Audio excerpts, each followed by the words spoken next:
Russia's insane attack on Ukrainian government building leaves nearly 50 casualties. September 6, 2025. The peaceful night sky of Kyiv is suddenly torn apart. Russia has launched the largest airstrike of the war.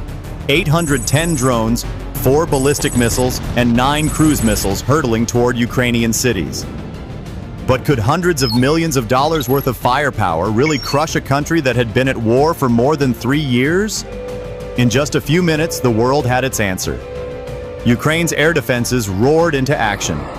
More than 700 drones were shot down, but 54 drones and 9 missiles penetrated, striking across the country. For the first time, a government building in Kyiv was destroyed. Russia celebrated its victory, but little did they know that Ukraine had planned devastating retaliation.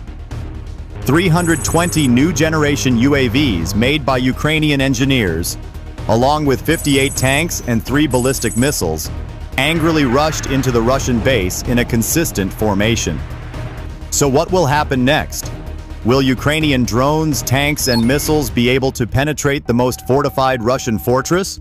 And what will be the damage to both Ukraine and Russia? Let me show you all. At 23:45 on September 6, 2025, the skies above Kyiv and other major Ukrainian cities lit up with what would become the largest Russian aerial assault of the entire war. Radar screens filled with hundreds of fast-moving targets. Within minutes, 810 drones surged toward Ukrainian airspace, accompanied by 4 ballistic missiles and 9 cruise missiles launched from both land and sea. It was a storm of steel and fire designed to cripple Ukraine's defenses in a single night. Ukraine's air defense network, bolstered by Western-supplied Patriot systems, German Iris-T batteries, and dozens of mobile anti-air units, responded with unprecedented intensity. Operators fired more than 1,200 interceptor missiles in less than 2 hours. The night sky became a deadly dance of tracers, explosions, and falling debris. By dawn, over 700 drones had been destroyed mid-air, scattering twisted fragments across fields and city streets. Yet despite this heroic defense, 54 drones and 9 missiles broke through. Kyiv suffered the unthinkable. For the first time since the beginning of the war, a government ministry building in the capital was directly hit. Windows shattered across a 4-block radius, alarms wailed, and smoke poured into the night sky. Across Ukraine, the strikes killed 4 civilians and left 44 more wounded, some critically. Emergency crews pulled survivors from the rubble well into the morning hours. The scale of the attack stunned the nation. General Oleksandr Pavlyuk, commander of Ukraine's ground forces, addressed reporters with a mix of outrage and defiance. Russia has shown once again that it has no regard for human life. Launching more than 800 drones in a single night is not warfare. It is terrorism at an industrial scale. But every strike only strengthens our resolve to fight back. The general's words echoed the mood of a country bloodied but unbroken. The barrage that was meant to shatter Ukraine instead ignited its determination. In the shadows of ruined buildings, the Ukrainian High Command quietly began preparing a counterstrike, one that would catch Russia completely off guard. If you were the top leader of Ukraine, would you retaliate immediately with everything you had? Let me see what their plan is. By the morning of September 7, 2025, inside a heavily guarded command bunker in Kyiv, Ukrainian generals had finalized their plan for retaliation, dubbed Operation Black Dawn. The target? A vast Russian military base in the previously occupied Donetsk region of Ukraine, housing more than 4,000 troops, 120 tanks, and fuel and missile depots intended for a new offensive into Ukraine. Its destruction would paralyze Moscow's offensive for months. The plan was breathtaking in scale. Ukraine would unleash 320 improvised attack drones, built from scavenged electronics, carbon fiber frames, and small explosive charges. Of these, 50 drones were fitted with advanced cameras for real-time reconnaissance, feeding coordinates back to headquarters. Another 50 drones carried electronic warfare pods designed to blind Russia's vaunted S-400 and Panzer S-1 air defenses, turning billion-dollar systems into useless metal. Once the radars were jammed, the remaining 220 strike drones would swarm the base, overwhelming defenses in a single devastating wave. But this was only the opening act. Following the drone strike, 58 Ukrainian tanks, a mix of T-64 BVS and German Leopard 2s, would surge forward in a shock maneuver designed to shatter Russian armored lines. Finally, to seal the fate of the base, Ukraine prepared to launch 3 Grom-2 ballistic missiles, each capable of obliterating hardened command bunkers with pinpoint accuracy. However, a dangerous incident occurred. Just hours before launch, one of the drone control stations shut down due to a faulty power module. For 3 crucial minutes, the entire reconnaissance phase seemed to collapse, potentially exposing Ukraine's retaliation plan. Immediately, technicians had to urgently reroute the systems via a backup generator hidden in a tractor. Fortunately, thanks to their quick thinking, the station was back up and running, saving the mission. What could have been a humiliating disaster became a reminder. Ukraine's survival depends not on perfection, but on resilience. Each mistake corrected, each weakness patched, brought them one step closer to a full-scale counterattack. Before you enter the heart of this war, support us by liking and subscribing to the channel. Now join me in witnessing the surprise of the future. At 3:15 on September 8, 2025, the first wave of Ukrainian drones crossed into Russian-occupied Donetsk airspace. 50 reconnaissance UAVs flew low, weaving through valleys and tree lines, transmitting live video feeds to Kyiv. Their cameras revealed the sheer scale of the target.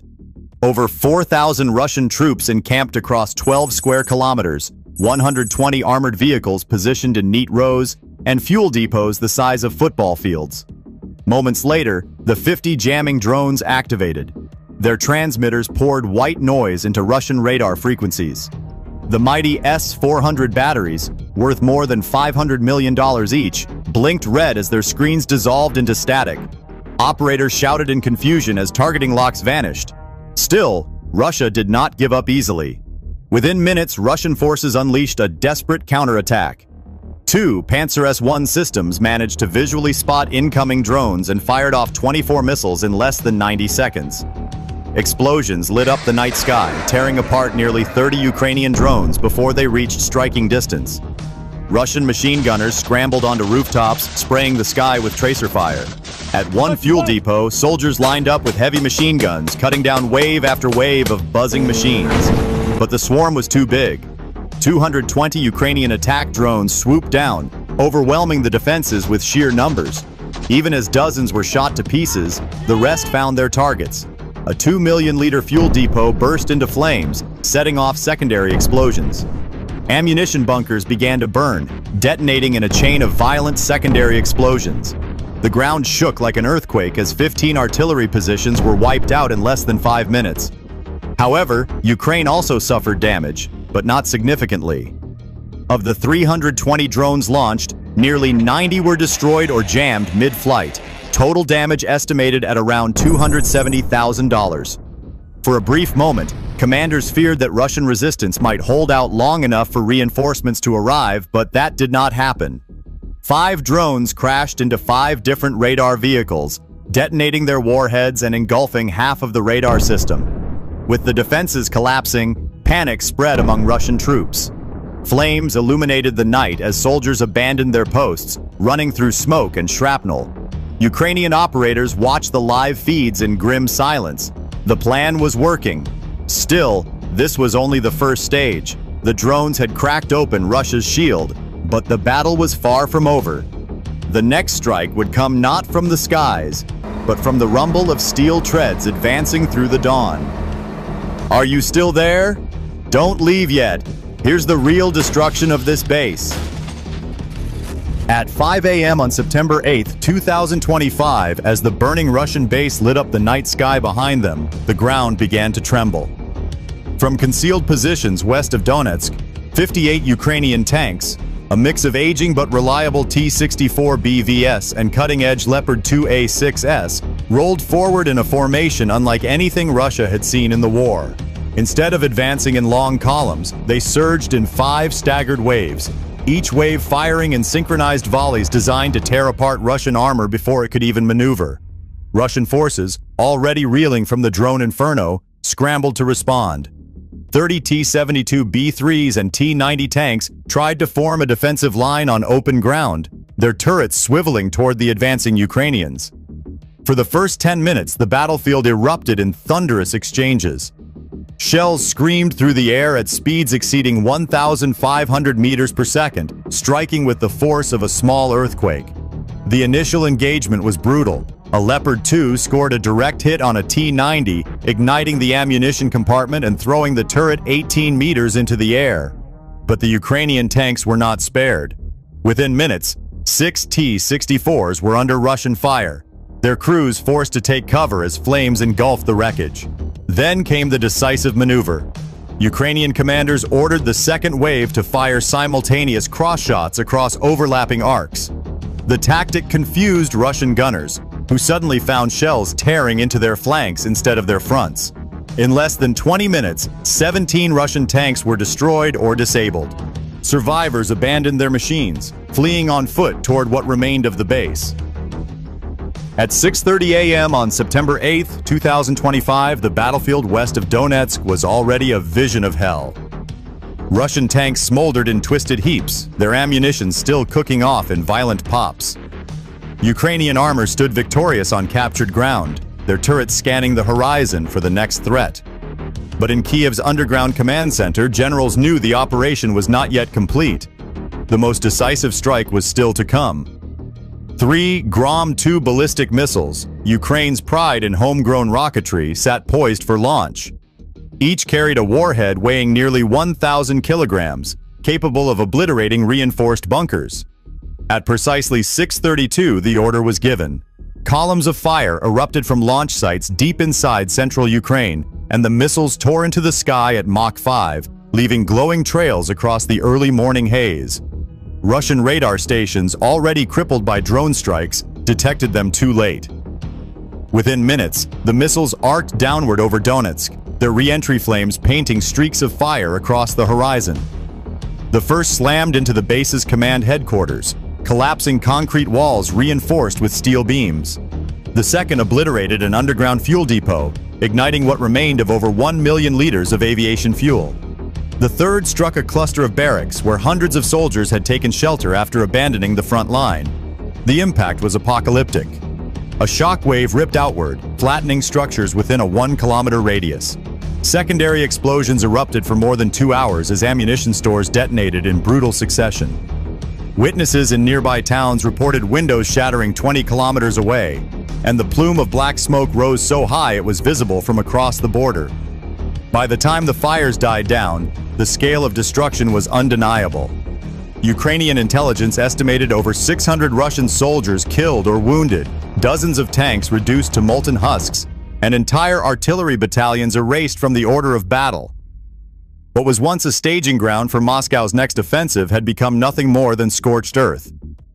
For Ukraine, the operation was a triumph of resilience and ingenuity. Against overwhelming odds, they had turned scrap-built drones, aging tanks, and a handful of missiles into one of the most devastating counterstrikes of the war. For Russia, it was a catastrophe. A single night that cost them men, machines, and the illusion of control. The message was clear. Every act of terror against Ukraine would be repaid in fire. As the smoke cleared over Donetsk on the morning of September 8, 2025, Ukraine's counterstrike stood as one of the most daring operations of the war. From 320 scrap-built drones to 58 tanks, to the final salvo of 3 Grom-2 ballistic missiles, the plan had unfolded like clockwork, though not without moments of near disaster. In the end, it left behind a Russian base reduced to rubble, hundreds of soldiers lost, and a clear message etched into the battlefield: Ukraine would not be broken. For Americans watching from afar, this story carries weight beyond military numbers. It is a reminder of how ingenuity, courage, and resolve can turn weakness into strength. Ukraine did not rely solely on billion-dollar systems. It improvised with homemade drones and patched-up power units, proving that determination can level the playing field against a larger foe. The lesson is timeless. Wars are not won by machines alone, but by the will of free people refusing to surrender. This echoes America's own history. From the Revolution, where militias stood against the greatest empire of the age, to World War II, when industry and resolve transformed the nation into an arsenal of democracy. Ukraine's fight today is a test of that same principle. It shows what happens when tyranny underestimates the human spirit. For U.S. veterans and citizens alike, it offers both a warning and an inspiration.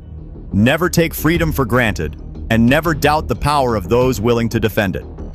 As one Ukrainian officer said after the strike, "We are not just fighting for land. We are fighting for the right to live free, and that is worth any price." To our viewers, the value of this story lies in its clarity. It reminds us that freedom is fragile, vigilance is essential, and allies who stand firm can change the course of history. Ukraine's retaliation was more than a battle. It was a statement to the world. Aggression will be met with resistance, and resistance, if fueled by resolve, can burn brighter than any missile. Freedom isn't free, and neither is honest analysis. Stand with us by subscribing, sharing this video, and helping our voice reach more Americans.